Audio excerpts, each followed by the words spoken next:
പ്രിയപ്പെട്ട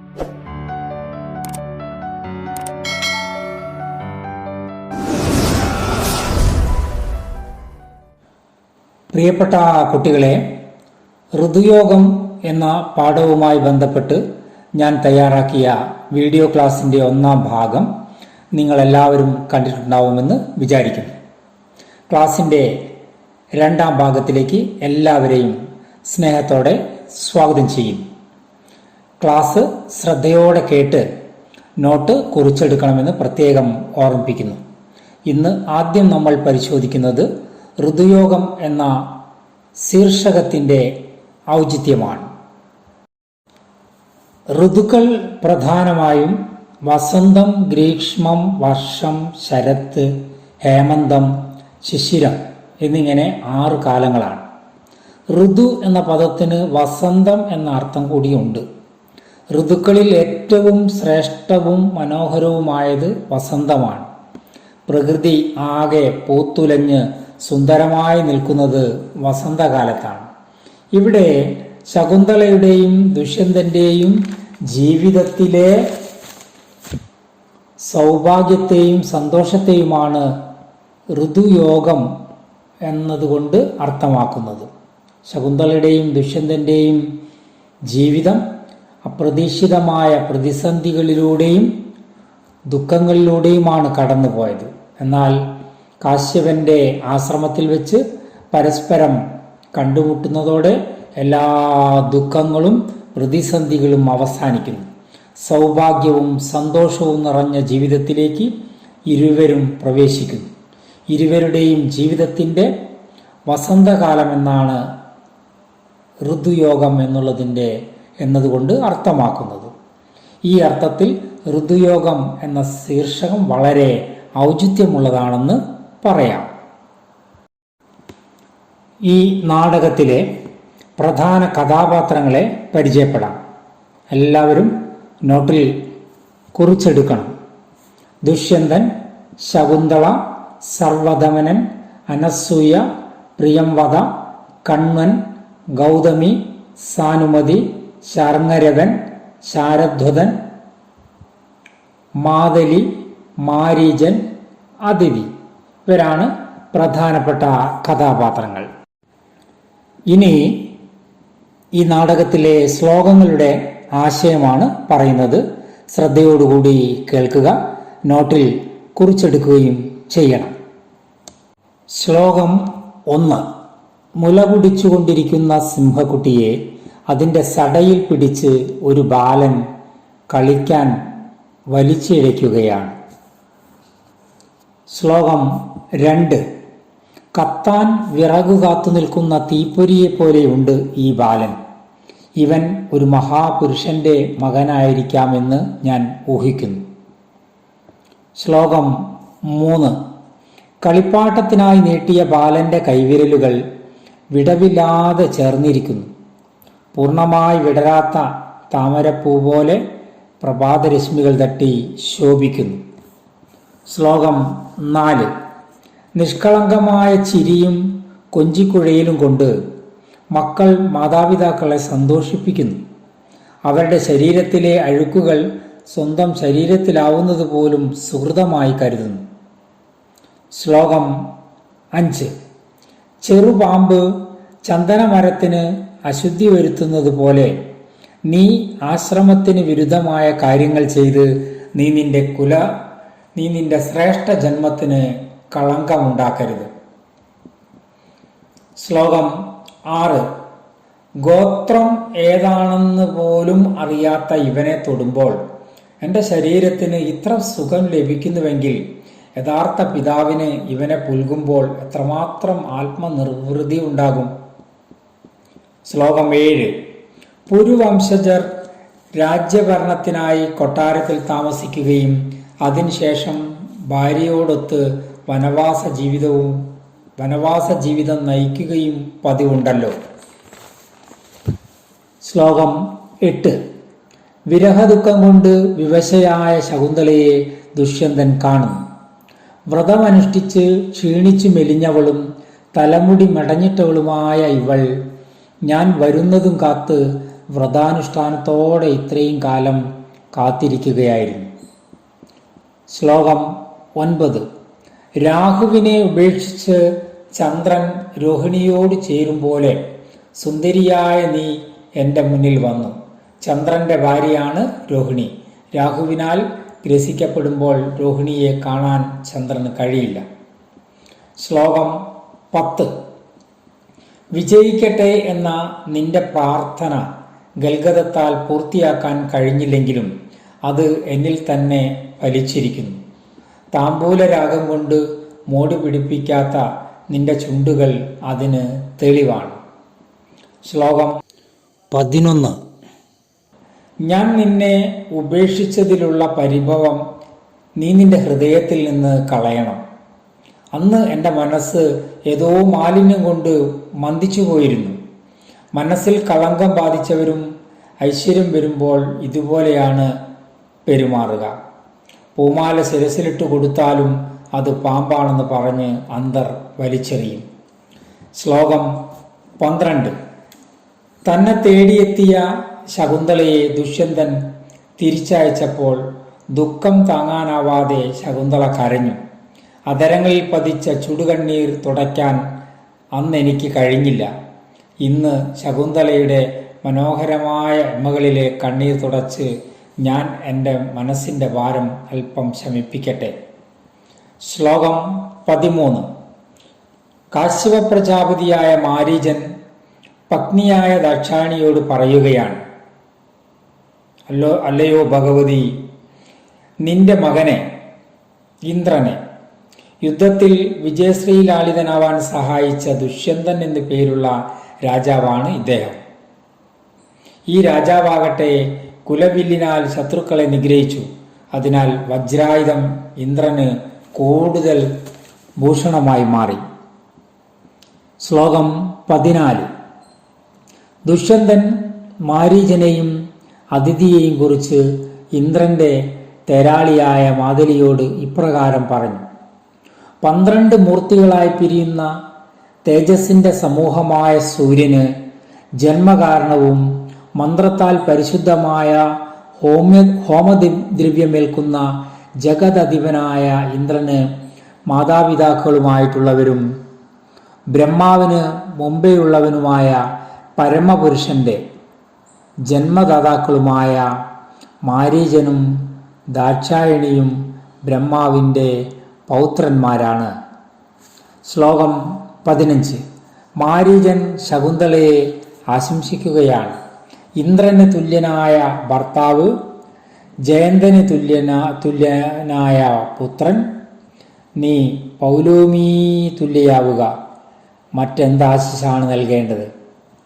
ശ്ലോകങ്ങളുടെ ആശയങ്ങൾ മനസ്സിലായല്ലോ. നോട്ടിൽ ആശയങ്ങളെല്ലാം തന്നെ എഴുതി വെക്കണം. ഇനി പഠന പ്രവർത്തനമാണ് ചർച്ച ചെയ്യുന്നത്. പഠന പ്രവർത്തനത്തിലെ ഒന്നാമത്തെ ചോദ്യം നോക്കാം. താപസി, സർവദമനൻ എന്ന് മഹർഷിമാർ നിനക്ക് പേരിട്ടത് ശരി തന്നെ. താപസി, ഭദ്ര, ഇവൻ മഹർഷി ബാലനല്ല, രാജാവ്. അത് ഇവന്റെ ആകൃതിക്ക് ചേർന്ന പ്രകൃതി കൊണ്ട് തന്നെ അറിയാം. ബാലന്റെ പ്രകൃതിയെക്കുറിച്ചുള്ള സൂചനകൾ നാടകഭാഗത്ത് നിന്ന് കണ്ടെത്തി കുറിപ്പ് തയ്യാറാക്കുക. ഈ ചോദ്യത്തിന്റെ ഉത്തരം പറയാം. എല്ലാറ്റിനെയും അടക്കാനും നിയന്ത്രിക്കാനും കഴിവുള്ളവൻ എന്നർത്ഥമുള്ള സർവദമനൻ എന്നാണ് ബാലന്റെ പേര്. ആ പേര് അന്വർത്ഥമാക്കും വിധമുള്ളതാണ് അവന്റെ പ്രവൃത്തികൾ. സിംഹക്കുട്ടിയുടെ സടയിൽ പിടിച്ചു വലിക്കുന്നത് അസാമാന്യമായ ധീരതയ്ക്ക് തെളിവാണ്. വിടവില്ലാതെ ചേർന്നിരിക്കുന്ന വിരലുകൾ രാജകീയ ലക്ഷണമാണ്. അഗ്നിയെപ്പോലുള്ള തേജസ്സുള്ള ഈ ബാലൻ ഒരു മഹാപുരുഷന്റെ മകനായിരിക്കുമെന്ന് രാജാവ് വിചാരിക്കുന്നു. ദുഷ്യന്തനും ബാലനും ഒരേ ഛായയാണെന്ന് ഒരു താപസി പറയുന്നതും ഇവൻ വാക്കുകൾ കൊണ്ട് മാത്രം തൃപ്തിപ്പെടുന്നവനല്ല എന്ന് രണ്ടാം താപസി പറയുന്നതുമെല്ലാം സർവദമനന്റെ സ്വഭാവ സവിശേഷതകളിലേക്കുള്ള സൂചനകളാണ്. ഇതാണ് ഒന്നാമത്തെ ചോദ്യത്തിന്റെ ഉത്തരം. ഇനിയും പഠന പ്രവർത്തനത്തിലെ രണ്ടാമത്തെ ചോദ്യം വായിക്കാം. ശ്രദ്ധയോടുകൂടി കേൾക്കുക. വിളങ്ങുന്നു രാഗം വൃഷമെഴും ഉഷസ്സിൽ ദലകുലം, തെളിഞ്ഞിടാതൊന്നായി വിടരുമൊരു തണ്ടാർ മലരുപോൽ. വരികളിൽ തെളിയുന്ന ചമൽക്കാര ഭംഗി വിശകലനം ചെയ്ത് കുറിപ്പ് തയ്യാറാക്കുക. ഇത്തരത്തിലുള്ള മറ്റു വരികൾ പാഠഭാഗത്ത് നിന്ന് കണ്ടെത്തുക. ഇതാണ് രണ്ടാമത്തെ പ്രവർത്തനം. ഈ ചോദ്യത്തിൻ്റെ ഉത്തരം വായിക്കാം. സഹൃദയനിൽ ആഹ്ലാദം ജനിപ്പിക്കുന്നതിന് കാരണമായ കവിതാധർമ്മമാണ് ചമൽക്കാരം. കളിപ്പാട്ടത്തിനായി നീട്ടിയ സർവ്വധമനന്റെ കൈകൾ പ്രഭാതസൂര്യന്റെ കിരണങ്ങൾ തട്ടി ശോഭിക്കുന്ന താമരപ്പൂവ് പോലെയുണ്ട്. താമരപ്പൂവിൻ്റെ ചെമപ്പു നിറവും മൃദുലതയും സർവധമനന്റെ ഇളം കൈവിരലുകൾക്ക് നല്ലപോലെ ചേരും. ഇതളുകൾ പൂർണ്ണമായി വിടരാത്ത താമരപ്പൂവ് പോലെ കൈവിരലുകൾ വിളക്കിച്ചേർത്തതുപോലെ പരസ്പരം ചേർന്നു നിൽക്കുന്നു. സർവധമനന്റെ ബാലത്വത്തെ ധ്വന്യാത്മകമായി ആവിഷ്കരിക്കാൻ ഉഷസ് എന്ന പ്രയോഗത്തിലൂടെ സാധിക്കുന്നുണ്ട്. ഉപമാ അലങ്കാരത്തെ ഏറ്റവും മനോഹരമായി അവതരിപ്പിച്ച് പേരെടുത്ത കവിയാണ് കാളിദാസൻ. ഉപമാ കാളിദാസസ്യ എന്ന ചൊല്ല് വളരെ പ്രസിദ്ധമാണല്ലോ. ഇത്തരം സാദൃശ്യകൽപ്പനയിലൂടെ കവിതയ്ക്ക് കൈവരുന്ന ഭംഗി ഒന്ന് വേറെ തന്നെയാണ്. പഠന പ്രവർത്തനം 3 വായിക്കാം. ശ്രദ്ധയോടുകൂടി കേൾക്കുക. കാളിദാസന്റെ ഭാവന ഏറ്റവും തെളിഞ്ഞു കാണുന്ന നാടകമാണ് ശാകുന്തളം. ശകുന്തളയും ദുഷ്യന്തനും മകനും ഒന്നുചേരുന്ന ശാകുന്തളം 7-ാം അംഗം നാടകീയ മുഹൂർത്തങ്ങൾ നിറഞ്ഞതാണല്ലോ. ശുഭകരമായ അന്ത്യത്തിലേക്ക് കഥാഗതിയെ നാടകീയമായി വളർത്തിക്കൊണ്ടുവരുന്നതിന് കവി സ്വീകരിക്കുന്ന രചനാതന്ത്രങ്ങൾ എന്തൊക്കെ ചർച്ച ചെയ്യുക. 3-ാമത്തെ ചോദ്യം രചനാതന്ത്രങ്ങളെ കുറിച്ചാണ്. ഇതിൻ്റെ ഉത്തരം പറയാം. പ്രേക്ഷക സദസ്സിനെ നാടകത്തിൻ്റെ അവസാനം വരെ പിടിച്ചിരുത്തുന്നത് നാടകീയതയാണ്. ആദ്യം നാടകീയ മുഹൂർത്തങ്ങളെ കുറിച്ച് പറയാം. കാശ്യപാശ്രമത്തിൽ വെച്ച് ദുഷ്യന്തൻ യാദൃച്ഛികമായി ബാലനെ കണ്ടുമുട്ടുന്നതോടെ തുടങ്ങുന്നു 7-ാം അംഗത്തിലെ നാടകീയത. ബാലനിൽ ചക്രവർത്തിയുടെ ലക്ഷണങ്ങൾ ദർശിക്കുന്നതും പുത്രതുല്യമായ വാത്സല്യം തോന്നുന്നതുമാണ് മറ്റൊരു സന്ദർഭം. പുരുവംശത്തിൽ ജനിച്ചവനെന്നും മാതാവ് ശകുന്തളയാണെന്നുമുള്ള അറിവ് അത്യന്തം നാടകീയത നിറഞ്ഞതാണ്.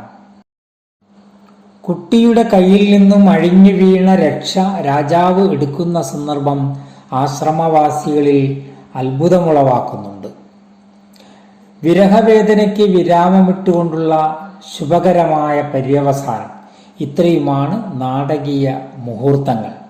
പ്രേക്ഷകന്റെ ആകാംക്ഷയെ അനുക്രമമായി വികസിപ്പിക്കുക, കഥാപാത്രങ്ങളുടെ ഉചിതമായ രംഗപ്രവേശം, ധ്വന്യാത്മകവും അനതിദീർഘങ്ങളുമായ സംഭാഷണങ്ങൾ, പശ്ചാത്തല സൃഷ്ടി, പാത്രസൃഷ്ടി, മിതമായ വൈകാരികത തുടങ്ങി നിരവധി രചനാതന്ത്രങ്ങളാണ് കാളിദാസൻ സ്വീകരിച്ചിട്ടുള്ളത്.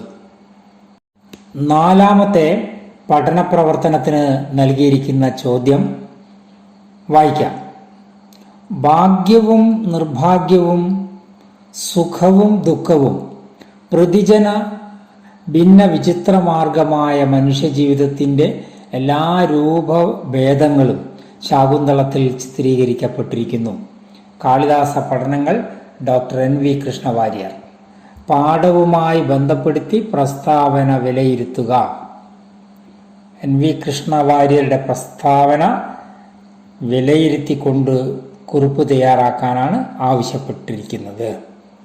ഈ ചോദ്യത്തിൻ്റെ ഉത്തരം പറയാം. ശ്രദ്ധയോടുകൂടി കേൾക്കുക.